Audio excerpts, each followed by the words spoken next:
and welcome to a new episode of Baltimore Sports. So today's topic are the Ravens and the Lamar Jackson situation becoming a soap opera, and ways to support the channel. Please consider liking and subscribing to Baltimore Sports. We support children and adults with special needs like autism, and the most unique thing about this channel is that when you subscribe to us, we subscribe back to your channel. So getting back to the video, the Ravens in my situation are becoming a soap opera. So with me, I do these videos. I always come up with a theme, whether it's music, television, or movies, and that's how I get the theme for the topics that I talk about. So with as far as the airing of this video is Wednesday. Lamar Jackson still hasn't participated in any practices, at least not on film. So it means that more likely than not, it's up in the air whether he'll actually be in that game on Sunday night at 8:15.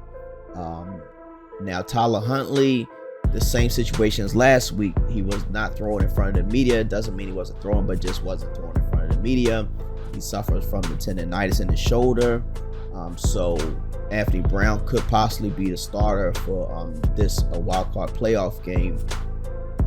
Anthony Brown didn't do so good in the first half of last week's game against the Bengals, but the second half he seemed like he got into some type of groove and started to make way as far as progressing the ball down the field and the receivers getting open enough to catch. So it wasn't a bad game. Other than those 3 turnovers, it could have been possibly a little bit closer than that. I don't really think the Bengals put all their eggs in that basket in that game. They didn't want to show everything. And of course, we all know J.K. Dobbins wasn't in that game, and Gus Edwards suffered a concussion in that game and left out. As far as I know right now, Gus Edwards will still start as far as Sunday. If anybody knows other than that, please leave a comment about that. But, you know, with J.K. Dobbins back, give him that extra week of rest. I think he's ready to roll.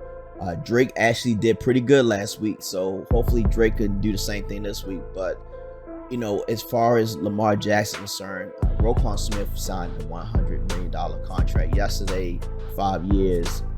Let's see, 20 years, $20 million per year, with $45 million that they guarantee with incentives that go up to $60 million. Now Lamar Jackson is looking at the $250 million plus era, with Deshaun Watson getting for the Cleveland Browns.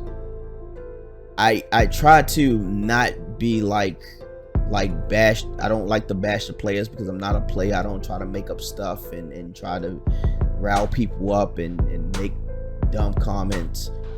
Lamar Jackson is who he is. He's been great to this team since he's been on board. We have created some exciting times in this area. And as long as I've been a Ravens fan since 1996, I've never experienced that before.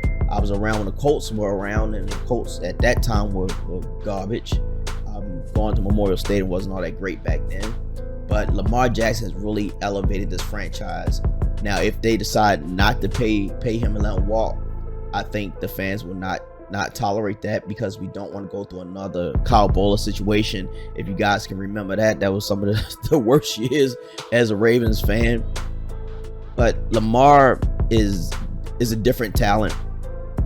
Now, I saw a lot of reports that said that Lamar Jackson's knee is not the way it's supposed to be. You had some analysts say that this was supposed to be a 2 to 3 week injury, but everybody heals differently. Everybody's not the same. And I know Lamar Jackson's a hard worker, so if he says his knee is not ready, it's not ready yet. It's not the way he wants to perform, because he could end up getting hurt worse than what he is. And now the negotiations are totally off the table, because we have to always be mindful that these are these people's career. Like Lamar, he wears his heart on his sleeve. He's always out in the community. So I don't put any ill will on him, but this situation is totally becoming a soap opera. So I use Young the Wrestlers as my my template here. But you have Roquan Smith, he got paid. Now it's time to pay Lamar. But Lamar possibly can't go in the playoffs, so we more likely than not one and done. So I don't think the fan base is all that excited about Sunday's game. If Anthony Brown gets a start and he pulls an upset and gives Lamar another week of rest, that's going to be a miracle, a tough task for him. But like I said, last time J.K. Dobbins wasn't in the game, so J.K. Dobbins is going to play a huge role in this game. And I also think Drake will as well, and likely. And Mark Andrews, the short passes. So everything's up in the air. Like I said, this is becoming such a soap opera, and yet still to come, because if we're one and done in this game coming up this Sunday, then that's when everything starts to open up, and all the possibilities of what this team is going to look like next year. We're going to end the video right here. So please consider liking, subscribe to Baltimore Sports. Be safe out there. Take care.